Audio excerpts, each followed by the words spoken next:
El fin de la guerra comercial está cerca y la razón te va a sorprender. En toda guerra, la pregunta inevitable es, ¿quién ganará? ¿Ganará China? ¿Ganará Estados Unidos? El mundo ha observado cada movimiento entre estos dos gigantes como si fueran los únicos jugadores en el tablero. Pero toda guerra, incluso las comerciales, terminan. Puede ser por la fuerza de uno de los bandos enfrentados o por fuerzas inesperadas y mucho más complejas. En esta oportunidad, esas fuerzas no están ni en Beijing ni en Washington. Hoy te voy a mostrar las 5 fuerzas que están cambiando el destino de esta guerra comercial y que podrían marcar el verdadero final de la guerra comercial de Trump. A veces las guerras no se pierden en el campo de batalla, sino en los pasillos del poder. Trump puede resistir el fuego externo, pero está recibiendo presión desde adentro y no es menor. Senadores y representantes de su propio partido están inquietos. Las medidas internas, como los recortes de gastos y despidos federales, están generando rechazo y miedo a perder sus propias reelecciones. A eso se suma la improvisación del equipo económico, una fórmula errática para calcular aranceles por país. Eso no solo preocupa a los técnicos, preocupa a los políticos porque cada error, cada marcha atrás deja expuesto a un gobierno sin control. Incluso el senador republicano Chuck Grassley propuso una ley para que el Congreso tenga autoridad sobre los aranceles. La presión política es solo el primer golpe. El segundo viene de quienes sostienen la economía día a día. En una guerra comercial, los soldados son las empresas y muchas ya no están dispuestas a obedecer órdenes sin sentido. Las grandes automotrices le dijeron a Trump, no podemos desarmar la producción con Canadá y México de un día para otro. Apple advirtió que los aranceles sobre China encarecerían tanto los iPhones que nadie podría pagarlos.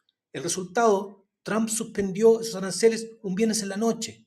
Y luego vino Jamie Dimon, CEO de JP Morgan, y en el día de la liberación de Trump pintó un escenario catastrófico. Trump lo escuchó y suspendió los aranceles por 90 días. Walmart y Target también se sumaron. Si sigue esto, nuestras estanterías quedarán vacías. ¿Cuánto poder tienen los empresarios? Tal vez más de lo que creemos. Y mientras los empresarios levantan la voz, la presión viene de aquellos que entienden las reglas del juego. La lista es larga, pero economistas como Paul Krugman, Premio Nobel de Economía, Glenn Howard, prestigioso economista republicano, se han opuesto a los aranceles de Trump. No estamos hablando de influencers financieros, hablamos de pesos pesados.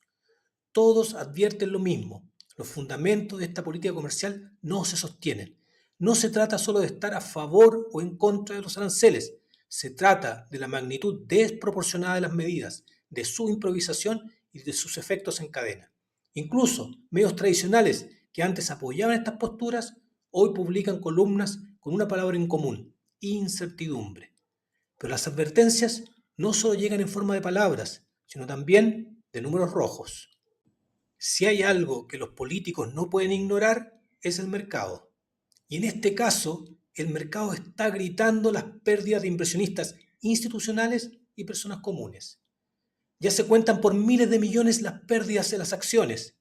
Por otra parte, la caída en el dólar y de los bonos del tesoro reflejan todo el nerviosismo. Bloomberg y Goldman Sachs han sido tajantes. La volatilidad crecerá mientras no haya claridad comercial. Mientras tanto, el mundo está moviendo su dinero.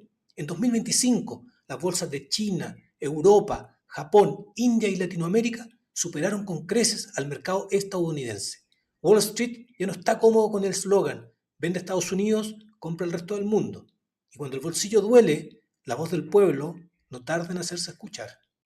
En una democracia nada pesa más que la gente. Y en este caso, la gente está perdiendo la paciencia. Encuestas recientes de Ipsos muestran que la mayoría de los ciudadanos están en contra de los aranceles. Adicionalmente, el programa de eficiencia que recorta servicios para bajar impuestos a los más ricos se percibe como una injusticia brutal. Al mismo tiempo, las medidas contra el movimiento woke se sienten como un ataque a las libertades individuales. Y en Estados Unidos, las libertades no se negocian. La pregunta que flota es simple: ¿qué ganamos con esta guerra? Y si la respuesta es nada, entonces nadie quiere seguir pagando el precio. Las protestas masivas hands-off se multiplican porque a veces El poder cambia de mano cuando las manos se alzan. Todas estas fuerzas combinadas nos llevan a una conclusión inevitable. Mi visión es clara. La guerra comercial no terminará por una victoria de China, tampoco por una gran jugada de Trump. El fin de esta guerra será producto de una presión interna que ha sido ignorada durante todo este tiempo. Los actores más poderosos dentro de Estados Unidos, desde políticos hasta empresarios, desde el mercado hasta la gente, están imponiendo una nueva realidad. Y esa realidad es simple. No se puede continuar con una guerra que beneficia solo a unos pocos y que pone en riesgo el futuro de todos. Las reglas del juego están cambiando. Trump no será tan poderoso como parece y el mundo finalmente respirará tranquilo. La guerra comercial la empezó Trump y la terminará Estados Unidos. Pero la razón detrás de ese final podría ser más sorpresiva de lo que imaginas.